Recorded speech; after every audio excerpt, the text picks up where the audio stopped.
Normalement, ouais. Alors, salut à tous, j'espère que vous allez bien. On se retrouve aujourd'hui pour une nouvelle vidéo. On est toujours sur notre chaîne Facebook et Twitch de Gamers Voice. Et aujourd'hui, je suis avec Morgane, ici présente. Et donc, avec Morgane, ce soir, on est pour notre soirée GameX numéro 2. On est au Malleus Maleficarum Bar à Strasbourg, 12 rue des Magasins qui nous accueillent. Et ce soir, on va parler des compétences et de la valorisation des compétences dans le domaine du jeu. Alors, pour ceux qui nous regardent en live, n'hésitez pas à nous dire si vous nous voyez bien, vous nous entendez bien. N'hésitez pas aussi à poser vos questions si jamais vous avez des questions à poser à Morgane. Il y aura une phase de questions-réponses. Alors, avant qu'on commence et qu'on rentre dans le vif du sujet, est-ce que tu peux te présenter en 3-4 minutes, Morgane? Alors, bien sûr, 4 minutes, c'est long. Donc, je m'appelle Morgane Dabrowski et je suis ingénieure pédagogique pour l'UHA 4.0. Donc, ingénieur pédagogique, c'est en fait, c'est travailler avec des enseignants. Enfin, moi, en tout cas, mon travail, c'est travailler avec des enseignants d'université pour optimiser l'apprentissage. C'est-à-dire qu'eux sont excellents dans le domaine dans lequel ils travaillent, c'est-à-dire le développement informatique. Et moi, je suis excellente en pédagogie. Donc, on fait une espèce de combo pour enseigner au mieux aux étudiants. Voilà. Et donc, l'université de Haute-Alsace pour laquelle je travaille à Mulhouse, c'est une université comme son nom l'indique. Et je travaille spécifiquement dans une composante de développement informatique. Voilà, c'est une école. Et les étudiants développent. Super, merci à toi Morgane en tout cas d'être présente parmi nous ce soir. C'est avec grand plaisir. Alors on va parler de l'univers du jeu de manière générale, donc tout ce qui va toucher aux jeux de société, aux jeux de rôle, aux jeux vidéo. Déjà, juste avant qu'on commence, toi, est-ce que tu es une joueuse et si oui, à quoi tu joues? Alors, oui mon capitaine, et je joue à un peu tout. Mon cœur va au jeu de rôle. Voilà, je dois l'admettre. Mon cœur va au jeu de rôle. Mais aussi aux jeux vidéo. J'ai d'ailleurs écrit un mémoire sur les tutoriels de jeux vidéo. Et justement sur l'acquisition de compétences dans les jeux vidéo. Et aux jeux de plateau également, on en fait beaucoup entre amis, très très souvent. Pour les petits curieux qui nous regardent, mon jeu préféré c'est Twilight Imperium. Voilà. C'est un jeu de plateau d'ailleurs. Super, merci à toi. Alors, je rebondis juste très rapidement là sur. Donc, tu as écrit un mémoire sur les tutoriels dans les jeux vidéo. Est-ce que tu peux juste détailler cette partie? Avec grand plaisir. Plus jamais je fais ça. Non, plus sérieusement, c'est. Donc, j'ai fait un Master 2 en sciences du jeu. Et quand on fait un Master, il nous a demandé d'écrire un mémoire. Ça arrive assez fréquemment. Et donc, j'ai choisi, parce que j'ai deux amours dans la vie, la pédagogie et les jeux vidéo. Donc, j'ai choisi de faire un petit mélange des deux. Et donc, j'ai étudié les modèles pédagogiques dans les jeux vidéo. Et grosso modo, comment on acquiert des compétences dans les jeux vidéo et comment, en fait, le jeu apprend aux joueurs à l'utiliser. C'est ça qui est assez intéressant, en fait. C'est que le joueur est confronté à son jeu qu'il achète sur Steam ou sur Epic, ou même peut-être sur CD, pour les plus anciens d'entre nous. Et il est confronté face à un dispositif qu'il doit utiliser sans vraiment savoir comment on l'utilise. Alors à l'époque, il y avait des manuels dans les petites boîtes. Maintenant, avec la dématérialisation, il n'y a plus ça. Donc le jeu, le dispositif en tant que tel, doit faire appel à d'autres moyens pour apprendre aux joueurs les compétences qui vont lui être utiles dans le jeu, comment les maîtriser, comment les utiliser. Dans Mario, par exemple, pour donner un exemple bête, Mario, le tutoriel de Mario, même si on dirait qu'il n'y en a pas, en fait il y en a un, le premier niveau, apprend aux joueurs à sauter, bouger gauche-droite, enfin, voilà. Donc moi, je me suis intéressée un petit peu plus à ces points précis de comment le jeu apprend aux joueurs à l'utiliser. Ok, écoute, c'est cool. Alors, on va parler ce soir un petit peu justement de la valorisation des compétences dans le domaine du jeu et de voir aussi les conseils qu'on pourrait donner à des personnes qui aimeraient justement pouvoir valoriser ça sur leur CV lors de recherche d'emploi ou même, on va dire, dans la vie de tous les jours. Moi, par exemple, l'image que j'ai souvent dans la tête, c'est ceux qui passent énormément de temps sur les jeux vidéo. Par exemple, est-ce que tu as des enfants? Non, pas encore. Ok, ben, pour ceux par exemple qui ont des parents et les parents qui ont des enfants, souvent tu joues aux jeux vidéo et donc les parents, ben, voilà, ils vont te dire mais arrête de jouer aux jeux vidéo, sors, etc. Ça sert à rien, tu vois. Et c'est vrai que je pense pour beaucoup de personnes, enfin plutôt pour les parents, ils n'arrivent pas à voir quel pourrait être justement l'intérêt pour l'enfant en fait de jouer à des jeux. Et pour l'enfant, il y a aussi peut-être le côté frustration de se dire tu fais quelque chose. Alors évidemment, on ne peut pas nous-mêmes nous rendre compte qu'on développe des compétences. Tu vois, ça, c'est quelque chose qui arrive plus tard. Mais en tout cas, pour l'enfant, il peut aussi y avoir une frustration de se dire ah, je fais quelque chose en fait dans lequel, je sais pas, je me sens passionné ou je me sens bien.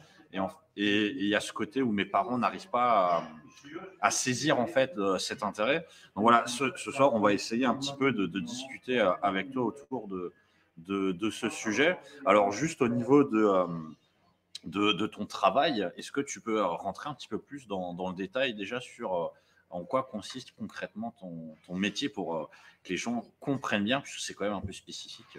Mon métier, c'est pas lié aux jeux vidéo. Même si on peut faire des ponts et on peut faire des liens, et je m'y efforce, je m'y applique, c'est promis. Mais donc mon métier d'ingénieur pédagogique, c'est vraiment d'optimiser l'apprentissage, c'est-à-dire de faire en sorte que l'enseignement se passe de manière la plus simple, la plus rapide et la plus fluide possible. Et on y reviendra plus tard probablement, mais c'est lié aussi aux jeux vidéo. D'optimiser, de rendre fluide les choses, c'est des choses qui sont importantes du design de vidéo. Et je pense que c'est extrêmement important du design de formation. En fait, c'est la même chose. Enfin, non, c'est pas la même chose, voilà, pardon, les game designers, je vous aime. Mais il y a des liens à faire entre le design de formation et le design de jeux vidéo. Et clairement, moi, mon travail, c'est d'optimiser l'apprentissage, c'est d'optimiser la manière dont les gens vont intégrer leurs cours, vont apprendre les connaissances, vont les recevoir, la manière de les transmettre, etc., etc. Donc, on va s'articuler globalement autour de 4 fondamentaux qui fonctionnent aussi dans les jeux vidéo, encore une fois. C'est l'attention, la motivation, le feedback. Donc, le feedback, c'est le retour sur l'information. Et la mémorisation slash consolidation. Voilà, ça, c'est 4 fondamentaux en termes de neurosciences, et c'est comme ça qu'on apprend. Voilà, ça, c'est ce que va dire la psychocognitive. C'est les 4 fondamentaux de l'apprentissage. Et donc, mon travail, en fait, c'est de prendre ces 4 fondamentaux-là et d'essayer d'organiser la formation autour pour que ce soit le plus simple, le plus fluide et le plus plaisant possible. Super. Alors, juste en restant juste sur ton métier, j'aurais une question en deux parties. C'est déjà juste toi, quand tu as postulé pour faire ça, d'après toi, quelles ont été les compétences que tu as pu, enfin que tu possédais déjà et que tu voyais que c'était nécessaire justement pour faire ça. Et ensuite, au vu du retour d'expérience que tu as aujourd'hui, quelles sont les compétences que tu as pu développer? Et je rajouterais même en fait une troisième partie qui serait au niveau justement du jeu, puisque tu nous as dit que tu étais aussi une joueuse. C'est quoi un petit peu les compétences que tu as pu acquérir à travers les jeux de rôle, les jeux vidéo, que potentiellement tu as pu utiliser aussi dans le cadre de ton métier ou que tu vois en fait qui sont utiles en fait. C'est quoi un petit peu justement les compétences à dire les plus notables qui ressortent? Alors, pour moi, mes compétences, donc à titre personnel, quand j'ai postulé, j'ai joué sur le fait que, notamment, j'étais une joueuse. Je pense que ça a joué pas mal, parce que c'est une école de développement informatique. Donc, le fait que je joue, ça les a intéressés. Même si on ne fait pas de jeu dans notre école. On n'est pas une école de game design, par exemple. Mais ça les a intéressés. J'ai aussi joué sur l'empathie, sur le fait de pouvoir comprendre les choses, la communication, pour pouvoir les réexpliquer. Le fait d'avoir de bonnes capacités sociales, le fait de toucher quand même en pédagogie, parce que c'est quand même un peu le cœur du métier, on va pas se mentir. Donc voilà, c'est plein de petites choses comme ça. Après, l'air de rien, il y a aussi le fait de percuter vite, le fait de se remettre en question. Parce qu'il faut savoir que l'école dans laquelle je travaille, c'est aussi un laboratoire pédagogique. Donc c'est beaucoup d'essais-erreurs, c'est-à-dire on va essayer des choses, si ça marche, c'est super cool et on l'applique à l'université. Si ça marche pas, bon bah tant pis, c'est pas grave, on fait autre chose. Globalement, ça se passe bien, parce qu'on est tous on est tous assez impliqués, donc on ne fait pas non plus d'erreurs majeures. Mais pour rebondir du coup sur l'aspect jeu vidéo, je pense que ça, c'est un aspect qui est important parce que du coup, j'ai pas forcément peur de l'erreur. C'est-à-dire qu'on va essayer des choses. Ça, je pense que le jeu vidéo, alors, je dis je pense parce que j'ai grandi avec une manette dans la main. C'est Tu as grandi avec une manette dans la mais main? oui, le premier souvenir, c'est. Mais elle est où? Je la vois pas. Parce que... J'étais sur les genoux de papa, on jouait à Age of Empires. Ouais. C'est les premiers souvenirs que j'ai, d'aussi loin que je me souvienne. Et je pense que ça a créé une curiosité, je pense que ça a créé en fait quelque chose de ok, bah, on va essayer des choses, c'est pas grave. Age of Empires, on va essayer une stratégie, ça marche pas, c'est pas grave, on commence la partie. Et je pense que ça, effectivement, ça a joué dans le travail, le fait de dire ok, d'être curieux, de vouloir aller chercher des choses aussi. Et simplement d'être ouvert, de dire tiens, il y a ci, il y a ça, et puis c'est un peu confus là ce que je raconte, mais aussi comment être meilleur dans ce qu'on fait. J'ai aussi grandi, donc non seulement avec une manette dans la main, mais aussi avec Internet. Donc quand on est coincé, le réflexe c'est de dire tiens, je ne sais pas trop comment résoudre ce problème. Qu'est-ce que dit Internet? Qu'est-ce que dit la communauté? Et c'est quelque chose que j'ai recherché aussi, l'air de rien, très vite. C'est une communauté qu'on retrouve dans les jeux. Mais que ce soit jeux de rôle, jeux vidéo, jeux de plateau. On est au centre de la communauté. Comme vraiment, tiens, bah, j'ai un problème, je veux le résoudre. Est-ce qu'il y a quelqu'un qui a déjà eu ce problème? Comment on peut avancer? Alors, je me permets, si tu m'y autorises, de te couper. Je fais juste un espèce de parenthèse sur ce que tu dis, puisque c'est assez intéressant au niveau justement de la communauté. C'est vrai que quand on parle de jeux ou de jeux vidéo, je sais que énormément de personnes s'imaginent justement le côté joueur solitaire, alors que on l'a vu à travers, si on prend les jeux vidéo, les MMORPG, ce genre de choses, il y a effectivement des communautés, des groupes qui existent. Est-ce que toi, à travers ton expérience ou à travers ton métier, justement, tu peux juste un petit peu parler de ce côté effectivement communautaire et de comment peut-être ça se développe et en quoi aussi tu parlais de sociabilisation. Moi, je sais qu'il y a des gens en fait que je connais qui sont justement sur des jeux et grâce en fait à ces jeux, ça leur a permis en fait de rencontrer des personnes et ça a été un outil en fait pour eux au final pour se faire des amis, pour rencontrer l'amour même entre guillemets pour certains. Donc en quoi au final c'est vrai que les jeux ça peut être aussi un moyen de je sais pas de se créer son groupe. Alors ça, tout à fait. Il y a plusieurs choses dans ces propos-là, et donc il faut un petit peu les distinguer.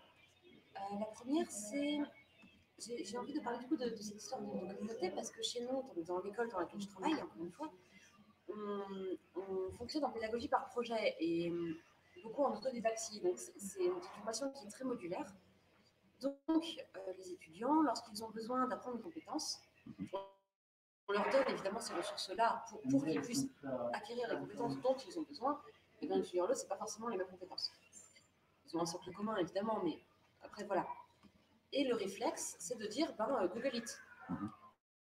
Et là, effectivement, on voit toute cette communauté. Même hors jeux vidéo, on voit les communautés de développeurs, on voit qu'en fait, tu n'es pas tout seul derrière ton PC. Il y a un écran, il y a une interface entre les gens, mais il y a tout un monde. On est relié à tout un monde. Et je ferai une référence aussi à James Polgy, qui dit en gros, c'est un bouquin qu'il a écrit. Alors, je ne vais pas faire référence pour prononcer le nom, parce que j'en laisse un peu auto et c'est horrible. Mais c'est, grosso modo, qu'est-ce que les jeux ont à nous apprendre en tant que pédagogie. Et c'est tout à fait intéressant parce qu'à un moment, il parle justement de ces cercles d'influence. C'est-à-dire que lorsqu'on atteint, ou lorsqu'on est curieux envers une compétence donnée, envers un domaine donné, on va essayer de se relier avec des gens qui sont aussi experts de cette compétence-là, pour échanger simplement. Ils sont là des jeux plastiques. Et les communautés de jeux vidéo permettent ça. Et c'est là où c'est magnifique, parce que ça ne se limite pas au me porn, comme dirait l'autre. C'est un tout, c'est-à-dire qu'on va trouver effectivement des communautés sur les MMORPG, et c'est peut-être le premier degré en fait. C'est le plus simple, c'est le plus accessible. Moi-même, je me suis fait des amis sur les MMORPG, que ce soit Guild Wars à l'époque, que ce soit Dofus encore à l'époque, ça ne me rajeunit pas tout ça. Mais il y a des gens derrière l'écran, il y a une vraie relation en fait, qui se construit. Je pourrais même pousser le vice jusqu'à dire que j'ai aimé des personnes que je n'ai jamais vues. Voilà, je dis ça en tout avec mon petit cœur de luche. Il y a des relations qui se font, il y a des relations qui se créent. Je pense que c'est des relations qui sont importantes, même pas forcément pour les gens qui sont peu sociabilisés, juste pour les gens tout court en fait. C'est des relations qu'on se fait à distance. Le jeu en fait rassemble, c'est quelque chose qu'on a en commun, c'est quelque chose sur lequel on va échanger. Et pour revenir rapidement aux compétences, c'est aussi des choses, on va échanger des stratégies avec les autres gens qui parlent de ces jeux, qui jouent au même jeu, donc ils savent de quoi ils parlent. Ils jouent pas forcément de la même manière. Voilà, il y a un échange qui se fait et tout le monde grandit à la fin, dans le meilleur des cas. Ça, c'était pour les relations dans le jeu. Et après, il y a les autres communautés. On peut parler par exemple des communautés de modeurs, qui ne sont pas vraiment dans le jeu, mais qui ont quand même le jeu qui les rassemble et qui va les unir. Et là, moi, je déjà dit dans mon travail, Google Eats va te rapprocher des communautés qui font quelque chose. Et si tu as besoin de faire quelque chose, quelqu'un sur Internet a déjà eu ton problème et on a déjà parlé sur Internet. Va discuter avec cette personne, va lui en parler.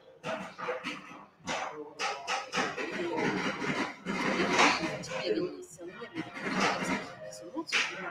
Et là, ici, on rentre dans les compétences, ce que les gens aiment bien appeler les soft skills, la compétence de communication. On peut aussi, chez nous, par exemple, on constate les forums de modeurs, les forums de développeurs, tout ça, ça se fait essentiellement en anglais. Nous, les petits poussins, les étudiants, par exemple, c'est pas des poussins, ils arrivent, ils ne savent pas forcément parler anglais. Mais ils veulent progresser dans le développement, ils ont un problème, ils veulent le résoudre. Donc, ça leur demande de parler anglais pour communiquer avec cette communauté-là. Donc, ils apprennent l'anglais pour communiquer, pour résoudre leurs problèmes. Et ça fait une espèce de rebond de compétences comme ça. Là, je donne l'anglais parce que c'est très spontané. Mais ça peut être aussi, je sais pas, on peut parler de la communication écrite sur Internet, on peut simplement parler aussi, des fois, tu peux avoir un bonhomme qui va te répondre « est-ce que tu as essayé de résoudre ton problème en tel langage ?» Pour répondre tel...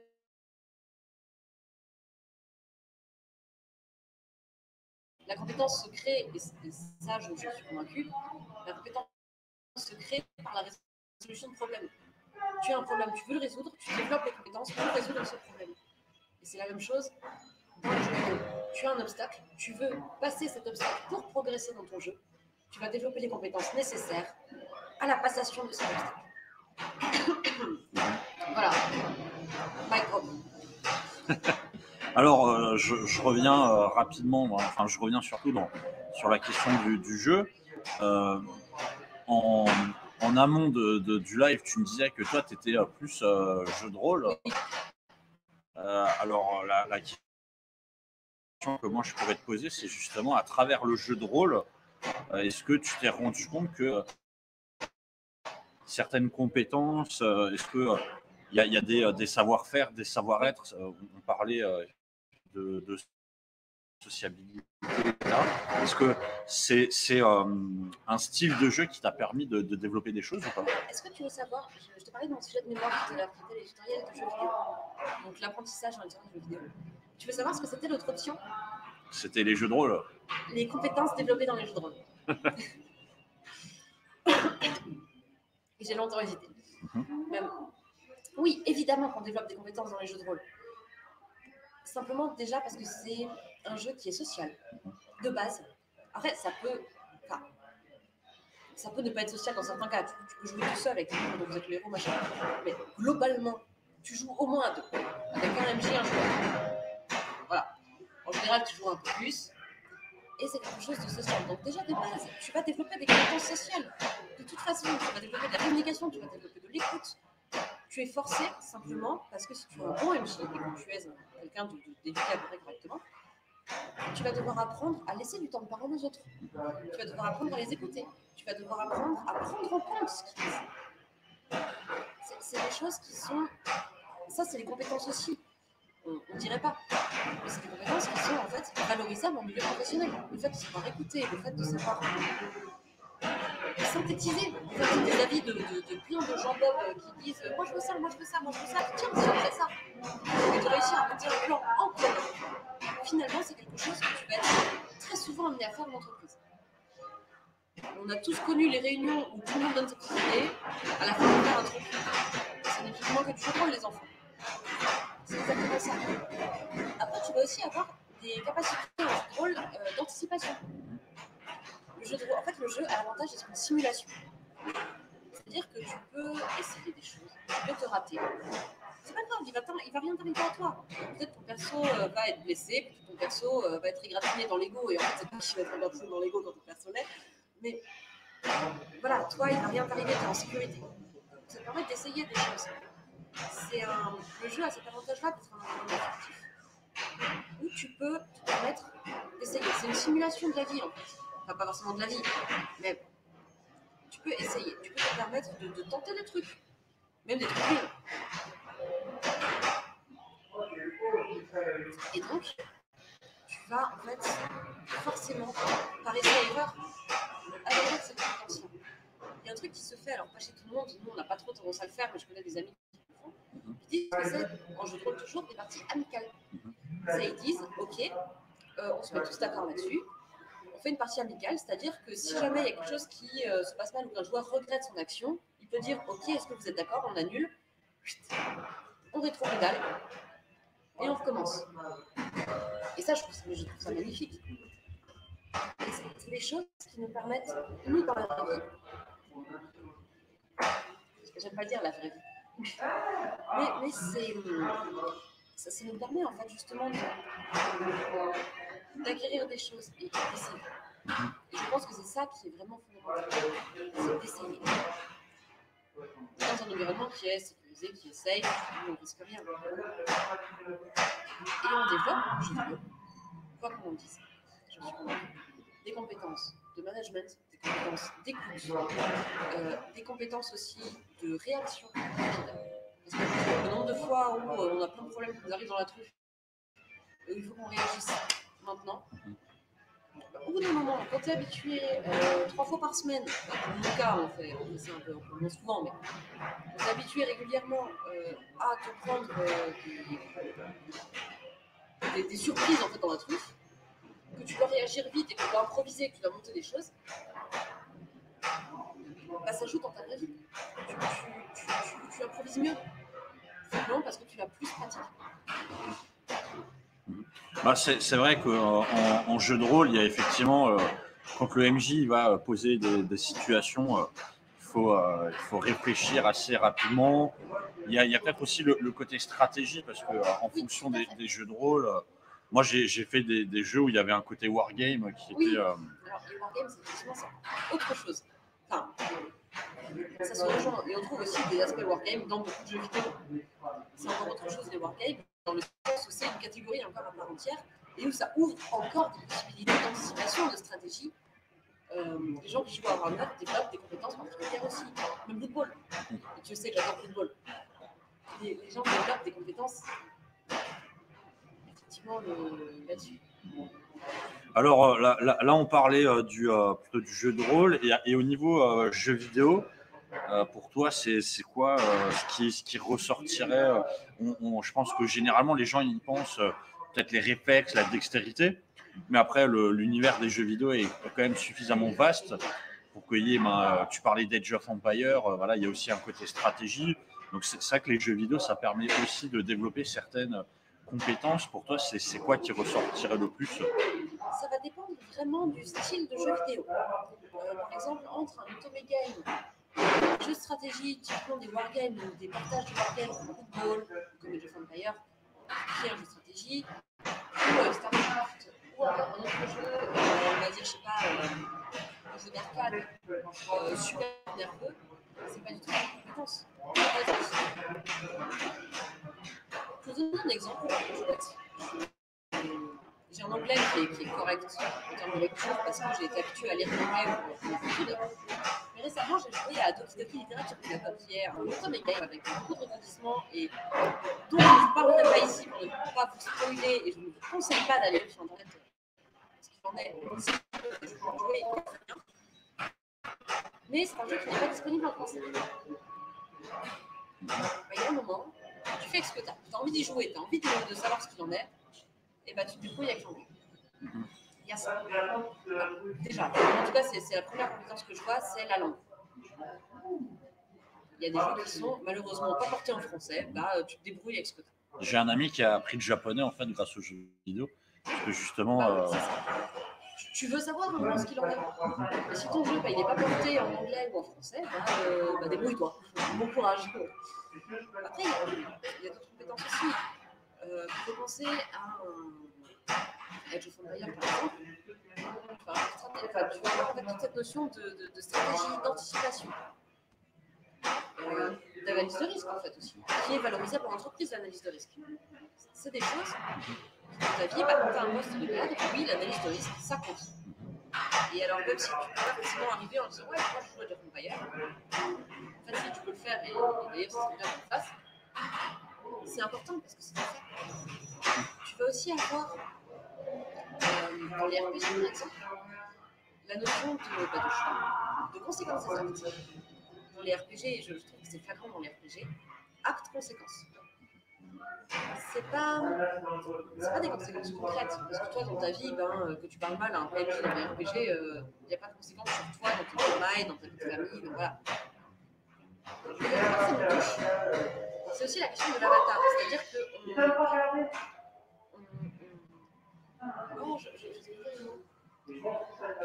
on s'identifie en fait à l'avatar. Et quand il est blessé, quand il a une blessure à l'ego, quand il se prend un râteau, ça nous fait mal à nous un peu quand même. Soyez honnêtes. Oui, on a mal. Oui, quand on se fait larguer dans un RPG, on est vexé. Tu t'es déjà fait larguer dans un RPG? Non, mais dans Dragon Age, je suis désolée, Alistair qui se sacrifie, moi j'ai pleuré. Voilà, faites ce que vous voulez, moi j'ai pleuré. C'est des choses qui nous touchent en fait indirectement, même à travers ce filtre de l'écran. Et du coup, ça développe des choses que nous, on peut utiliser. Typiquement, on dit les RPG, choix, conséquences. Oui, on sait que dans un RPG, si on se comporte comme un as, il va y avoir des conséquences merdiques. Surprise, dans la vraie vie, si on se comporte comme un as, il va y avoir des conséquences merdiques. Et c'est aussi des fois quelque chose qui peut faire remettre en question de s'habituer en fait et se dire ah bon, il y a des conséquences à mes actes. Tout bête. Alors c'est très compliqué à valoriser en termes de compétences. Mais moi je résumerais ça par analyse de risque. Oui, tu analyses en fait tous les facteurs que tu as. Qu'est-ce que tu prends comme décision en fonction des éléments que tu as. Le jeu vidéo en fait est un avantage dans ce cas-là parce que ça permet de se planter. Une analyse de risque, si tu la rates dans un jeu vidéo, tu la rates dans un jeu vidéo. Et tu as tout le temps de la Terre pour la réessayer, pour te perfectionner. Ce qui va te rendre en fait quelque part compétent aussi dans ta vie, dans ton métier. Si tu dois faire une analyse de risque dans ton métier, comme tu auras été habitué à la faire dans un jeu vidéo, il y a des chances que ça se passe mieux que si t'arrivais en n'ayant jamais fait ça. Voilà.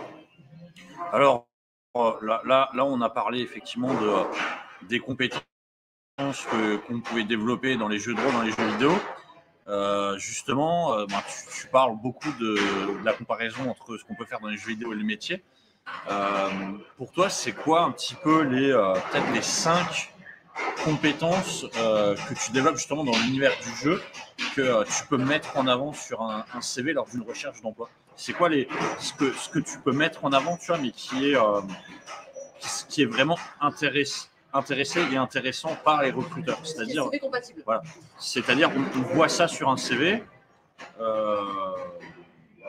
Toi, tu sais que tu as développé ça à travers les jeux, mais le recruteur ne va pas forcément se dire ah ben tiens, mais ça peut l'intéresser. Déjà, analyse de risque. C'est la première. Pour moi, c'est l'analyse de risque. Que ce soit en jeu de rôle, en jeu vidéo, en jeu de plateau, c'est celle qui, je pense, ressort le plus. Il y a également la gestion de crise. Que ce soit en jeu vidéo, en jeu de rôle, en jeu de plateau, la gestion de crise. Les gens qui jouent à Twilight Imperium, il y en a.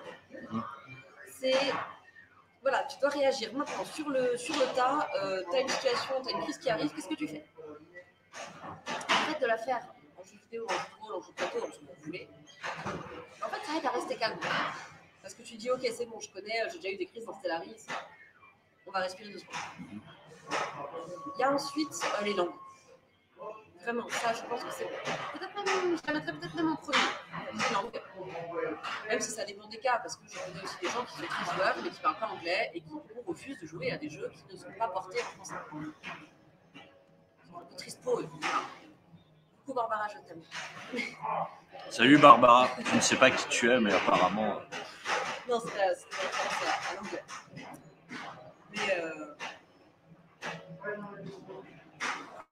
Mais voilà, les langues, c'est super important. Vous allez beaucoup rester en langue, au même titre qu'on vous dit oui, mais regardez des séries, regardez des films en anglais. J'ai envie de vous dire non, regardez pas des films, en fait, jouez, soyez acteur de votre langue. Et c'est comme ça que vous allez le plus progresser. Moi, j'ai le plus progressé en langue en jouant. Donc ça fait 3. On a l'empathie aussi. Et ça, je pense que c'est vraiment quelque chose de très important. C'est qu'en général, quand on joue vraiment tout seul. Après, dans le jeu vidéo, ça ne s'applique pas forcément parce qu'il y a beaucoup de jeux vidéo solo. Mais il y a quand même toujours cette notion de communauté. En général, quand on fait du jeu de plateau, on joue à plusieurs. Quand on fait du jeu de rôle, on joue à plusieurs. Et les jeux vidéo, il y a toujours une communauté autour. Bah là, c'est pareil. En fait, on va vous demander d'écouter des gens, de ne pas les insulter, même si vous n'êtes pas d'accord avec. Et toute cette communication-là, de réception d'informations, éventuellement d'échange d'informations, mais on va vous demander d'avoir un peu plus d'empathie qu'important. En tout cas, même en jeu de plateau ou en jeu de rôle, pour analyser les situations, pour répondre aux situations correctement, pour écouter vos partenaires, pour faire en sorte que tout le monde ait sa place. C'est vraiment des compétences en fait, de communication et d'empathie. Et enfin, la dernière, il faut que je réfléchisse un petit peu.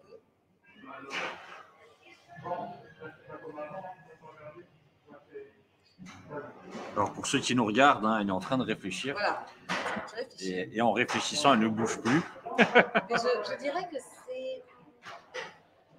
Je ne sais pas trop, c'est vraiment une question qui est un peu compliquée. 5, c'est beaucoup. 4, c'est déjà bien.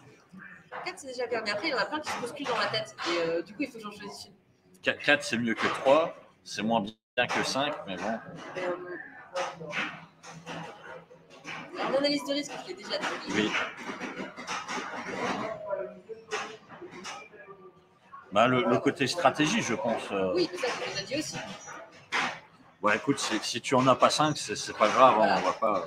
En tout cas, c'est juste que ça, vous pouvez clairement valoriser sur un CV. Voilà, il y en a probablement qui vont revenir, je vais réussir à en choisir une dans ma tête. Alors, on continue juste avec aussi ce côté valorisation lors d'une recherche d'emploi ou dans le milieu professionnel. Là, on a parlé du CV, mais maintenant, comment est-ce que tu pourrais conseiller quelqu'un pour qu'il puisse amener justement peut-être lors d'un entretien, pour essayer de se démarquer, le fait que la pratique du jeu, donc voilà, jeux vidéo, jeux de rôle, etc., la pratique du jeu, en fait, justement, ça lui donne peut-être des compétences ou ça lui donne quelque chose qui le démarque effectivement d'autres candidats avec une valeur ajoutée pour l'entreprise. Alors, ce qui va être vraiment pour moi intéressant, c'est l'aspect communautaire. C'est-à-dire que quand vous jouez, vous êtes habitué, que ce soit à distance, que ce soit en réel, vous êtes habitué à interagir avec d'autres gens. En fait, c'est ce qu'on va vous demander de faire dans votre taf. Interagir avec d'autres gens, la plupart du temps. Il y a bien des plombiers qui interagissent avec personne, hein, parce que des plombiers, mais voilà, la plupart du temps, on va vous demander d'interagir avec d'autres gens. Et le jeu, en fait, vous habitue à interagir, vous habitue à comprendre, vous habitue à être en fait bien élevé, poli, correct, écouter les gens, prendre des décisions. Et à mon sens, et je pense que ce qui a joué aussi pour mon entretien d'embauche, c'est cet aspect communautaire. De dire, ok, voilà, je suis dans une guilde de gens, on s'organise, on fonctionne comme ça, moi je gère tel aspect, parce qu'il y a des ponts en fait qui se font. Même, en fait, même dans un jeu vidéo, je pense notamment à World of Warcraft, quand on fait des raids, on va reproduire une organisation qu'on connaît de base, avec un chef, avec des lieutenants, avec quelqu'un qui s'organise, machin, tout ça, il y a une organisation. Et en fait, c'est la même qu'en entreprise. Il faut faire des choses au moment T, il faut le faire correctement, il y a vraiment cette réalité. Et ça, vous pouvez faire jouer en entreprise. Alors, évidemment, il faut étoffer un petit peu, vous ne pouvez pas juste dire, oui, bah alors moi je suis un paladin et puis je suis dans tel guide. Ça n'aide pas votre recruteur. Ce que vous pouvez dire au recruteur, par contre, c'est oui, bah, je suis habitué, je fais des raids tel et tel soir, je suis en contact avec tant et tant de gens, on s'organise de telle manière, moi je suis en charge de ça, comme partie en fait, et je dois gérer cet aspect-là. Il y a l'aspect de prise de responsabilité, il y a aussi l'aspect de prise de risque. Voilà. Typiquement, si vous êtes impliqué aussi dans des associations, dans des communautés, si vous êtes impliqué dans des communautés de modeurs, n'hésitez pas à le dire aussi. Voilà, bah, je mode, je bricole des choses, étoffez. En fait, faites des ponts avec ce que les recruteurs peuvent percuter, même s'ils ne sont pas dans le jeu vidéo. C'est-à-dire que modeur, quelqu'un qui n'est pas dans le jeu vidéo ne va pas saisir de quoi il s'agit. Mais si lui, bah voilà, moi, si vous voulez, j'optimise du jeu vidéo. Je crée des choses avec laquelle je communique. Je fais ci, qui fait ça, j'ai fait mes réalisations, j'ai fait ceci, j'ai fait cela. Montrez vos réalisations aussi, ça c'est important. Et si vous n'en avez pas, c'est pas grave. En fait, montrer que vous interagissez, montrer que vous avez des compétences sociales.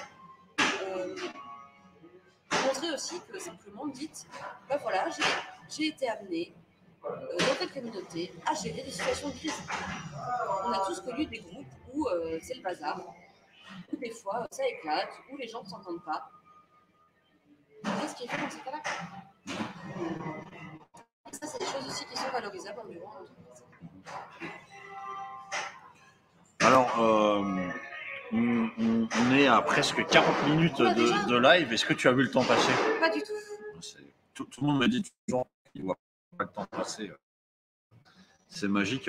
Alors, on arrive un petit peu sur la fin. Si jamais vous avez des questions pour ceux qui nous regardent, n'hésitez pas à les poser. Moi, je reviens juste sur quelque chose que tu disais effectivement dans le côté associatif. Puisque évidemment, dans le monde du jeu, il y a des associations de jeux de rôle, de jeux vidéo, etc. Généralement, ça va être du bénévolat.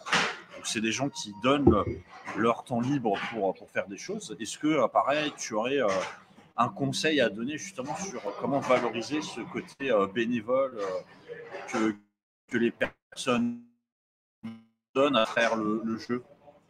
Eh bien, en fait, dans ces cas-là, déjà, rien que le fait d'être bénévole et de donner de son temps, c'est cool. Simplement, à partir de là, à partir du moment où on donne son temps et qu'on fait des choses, on acquiert des compétences. Simplement parce qu'on s'exerce, parce qu'on découvre de nouvelles choses, parce qu'on échange avec les gens. Il n'y a rien qui est inutile. C'est-à-dire que même si maintenant je demandais à Lionel de se mettre debout et faire le tour du poteau à cloche-pied, il gagnerait en expertise en sauter à cloche-pied. Je suis champion du monde de saut à cloche-pied. Voilà, mais il n'y a rien en fait qui est fondamentalement inutile. Tout ce que vous faites peut être valorisé. Et ça, je suis quand même relativement convaincue. Et pour le milieu associatif, en fait, regardez de ce que vous faites dans votre association. Vous faites forcément des choses, que ce soit de la fabrication de décors, que ce soit de l'écriture, du scénario. Pour ceux qui font des murders, notamment, j'y pense, ceux qui font des GM, de la fabrication de costumes. Je veux dire, moi, je ne sais pas me servir d'une machine à coudre. Et ça sert toujours à se servir d'une machine à coudre. Moi, je suis une vie là-dedans. C'est des choses qui peuvent être tout à fait valorisées. Simplement, posez-vous la question, ok, qu'est-ce que je fais concrètement? Vous pouvez fabriquer des choses, vous pouvez écrire des choses, vous pouvez aider à l'organisation, Même si vous faites des tableurs Excel avec de l'organisation, mais c'est pas sexy des tableurs Excel, mais c'est des choses qui sont valorisables. Le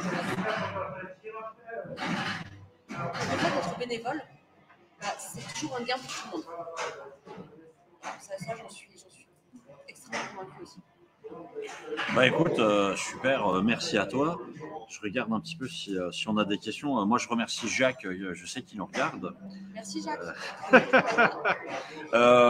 Est-ce que tu as peut-être un petit mot de la fin à donner à ceux qui nous regardent, qui nous écoutent, justement sur le côté. Alors, euh, moi j'entends souvent, ça se fait moins aujourd'hui, mais à une époque, par exemple, je connais beaucoup de personnes qui faisaient, par exemple, donc des jeux de rôle grandeur nature et qui n'aimaient pas forcément qu'on les prenne en photo ou qui n'aimaient pas forcément s'afficher sur les réseaux parce qu'ils trouvaient que c'était pas sexy, on va dire, justement d'un point de vue professionnel, de montrer qu'on aimait ce genre de choses parce qu'il y a toujours le jeu référence à l'enfance et donc forcément un adulte qui joue ça fait toujours un petit peu je sais pas comment dire, un adulte un petit peu pas fini ou je ne sais quoi. Donc justement pour le mot de la fin, est-ce que tu aurais quelque chose à dire pour rassurer les gens sur ce sujet? Alors, je sais pas si ça va être rassurant. Effectivement, je comprends que ça soit pas sexy. Je trouve ça nul. Que ce soit pas sexy. Moi, j'aimerais bien qu'on puisse en fait s'afficher. Typiquement, si vous voulez faire un GN déguisé en Pokémon, ce qui a été absolument mon cas, affichez-le, soyez-en fiers. C'est des choses qui vous plaisent. Il n'y a pas à avoir honte de jouer. Comme dirait un ami que j'aime beaucoup, il dit mais en fait Morgane, toi tu joues parce que t'as pas assez de problèmes dans ta vie, donc t'as besoin de t'en créer. Et je suis pas du tout d'accord avec ce qu'il dit. Mais n'ayez jamais honte en fait de jouer. C'est une activité comme une autre. Les gens qui font, les gens qui vont vous reprocher de jouer sont généralement des gens qui font des mots fléchés, qui font des mots croisés le dimanche, ou alors qui font des mots croisés quand ils vont aux toilettes. C'est du jeu. Je les trouve extrêmement déplacés. Si ça vous plaît, vous faire du GN, en fait, vous développez des choses là-dedans, vous développez des compétences interpersonnelles, vous développez de l'artisanat. C'est des choses que certaines personnes en fait, ne vont jamais comprendre et en fait, ne vont jamais développer parce qu'ils sont nuls. Mais, en fait, n'ayez jamais honte de jouer. C'est la pire chose qui puisse arriver. En fait, la pire chose vraiment, et la chose qui va le plus vous aider en termes de compétences et en termes de valorisation, c'est vous-même. C'est de vous dire vous-même que c'est pas valorisant, que c'est pas valorisable et que vous avez honte. Mais posez-vous la question vraiment au fond de vous-même. Tiens, qu'est-ce que j'ai appris aujourd'hui? Qu'est-ce que j'ai appris à faire quand là j'ai cousu une besace pour mon jeu de rôle? J'ai fait du jeu de rôle là. Qu'est-ce que j'ai appris dans ces moments? Et à partir du moment où vous arrivez à répondre à cette question, eh bien c'est quelque chose que vous pouvez valoriser. Voilà. Super, bah écoute, c'est un beau mot de la fin. J'aurais envie de dire don't be shame about game si on devait traduire ça Exactement. en anglais. Moi, je remercie en tout cas les personnes qui nous ont suivis. Vous pouvez retrouver la vidéo en replay sur YouTube. Et écoute, moi, je te remercie d'avoir été avec nous. Donc, on a presque fait 45 minutes de live, d'avoir été avec nous justement pour pouvoir parler des compétences dans l'univers du jeu. On a beaucoup parlé de jeux de rôle, de jeux vidéo, un petit peu de jeux de plateau. En tout cas, j'espère que ce sera intéressant. Et effectivement, ce que tu disais sur le fait de ne pas avoir honte de dire qu'on joue, c'est tout à fait juste. Et surtout, quand vous jouez, sans vous en rendre compte, vous développez des compétences qui peuvent être utilisables dans la vie. La couture et autres, ça peut toujours être très utile. Et moi, je remercie tout le monde et on se retrouve le mois prochain pour notre prochaine soirée GameX. Et demain à 11h, on aura un live sur la littérature de science-fiction pour ceux qui ont envie de nous suivre. Écoute, je dis au revoir à tout le monde. Ciao, ciao.